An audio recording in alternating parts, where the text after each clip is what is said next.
አሰላሙ አለይኩም ወራህመቱላሂ ወበረካቱ። ውድና የተከበራችሁ የቻናላችን ተከታታዮች ትክክለኛ የህልም ፍቺ ያለው ከአላህ ዘንድ ብቻ ነው። ነገር ግን በሙስሊም ሊቃውንቶች ትንታኔ ላይ ተመስርተን በአላህ ፍቃድ ይሄንን ህልም ለመፍታት እንሞክራለን። አብራችሁን ቆዩ። ድሪም ቲዩብ እስላማዊ የህልም ፍቺ።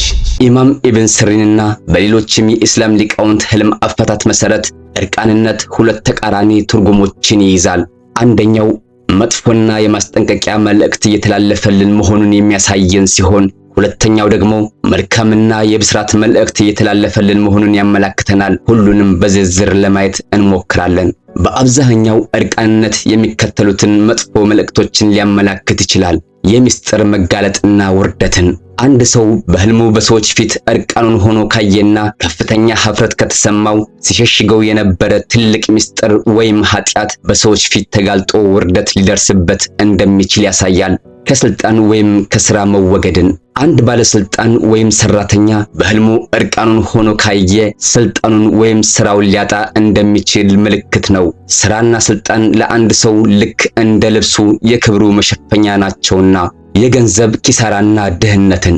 ሀብት ልክ እንደ ልብስ ሰውን ይሸፍናል። በህልም ልብስን አውልቆ መጣል ወይም እርቃን መሆን ሀብትን ማባከን ወይም ከባድ የገንዘብ ኪሳራ ሊገጥመን እንደሆነ ያመላክታል። ከትዳር አጋር በፍች መለያየትን። በተከበረው ቁርአን ላይ አላሁ ሱብሓነሁ ወተዓላ ባልና ሚስትን እነሱ ለናንተ ልብሶች ናቸው፣ እናንተም ለነሱ ልብሶች ናችሁ ይላል። ስለዚህ በህልም እርቃን ሆኖ ማየት አንዱ ለሌላው መሸፈኛ መሆኑ ቀርቷልና መለያየትን ያመላክታል። የኃጢአት ምልክት ነው። አንድ ሰው በኃጢአት መንገድ ላይ ሆኖ ሳለ በህልሙ እርቃኑን ሆኖ ቢያይ ባለበት ኃጢአት እንደሚቀጥልና መጨረሻውም ውርደት እንደሚገጥመው ጠንካራ ማስጠንቀቂያ ነው። በተቃራኒው በህልም እርቃን መሆን መልካም ምልክት የሚሆንባቸው ሁኔታዎች ከጭንቀትና ከችግር መገላገልን። በጭንቀት በዕዳ ወይም በህመም የሚሰቃይ ሰው በህልሙ እርቃኑን ሆኖ ቢያይ ልክ አሮጌ ልብስን እንደማውለቅ ከችግሮቹ እንደሚገላገል እያበሰረው ነው። ለታመመ ሰው ደግሞ የጤና ምልክት ሲሆን፣ ለተጨነቀ ሰው ደግሞ የደስታ ምልክት ይዟል።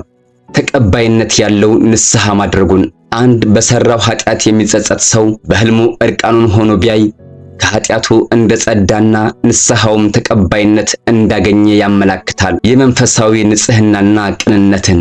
አንድ አላህን የሚፈራ ሷሊህ ሰው በህልሙ እርቃኑን ሆኖ ቢያይና ምንም አይነት ሀፍረት ካልተሰማው የልቡን ንጽህና ከዱንያ ጋር ንክኪ እንደሌለውና የሚሰራው ሥራ ለአላህ ብቻ ቅን መሆኑን ያመላክታል።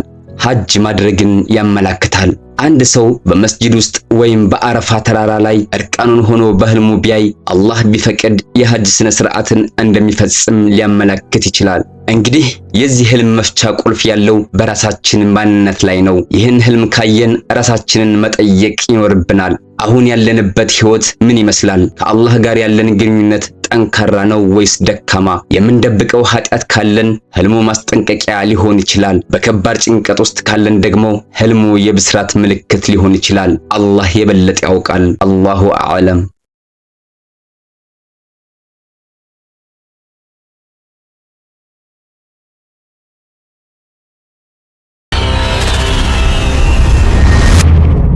ድሪም ቲዩብ እስላማዊ የህልም ፍቺ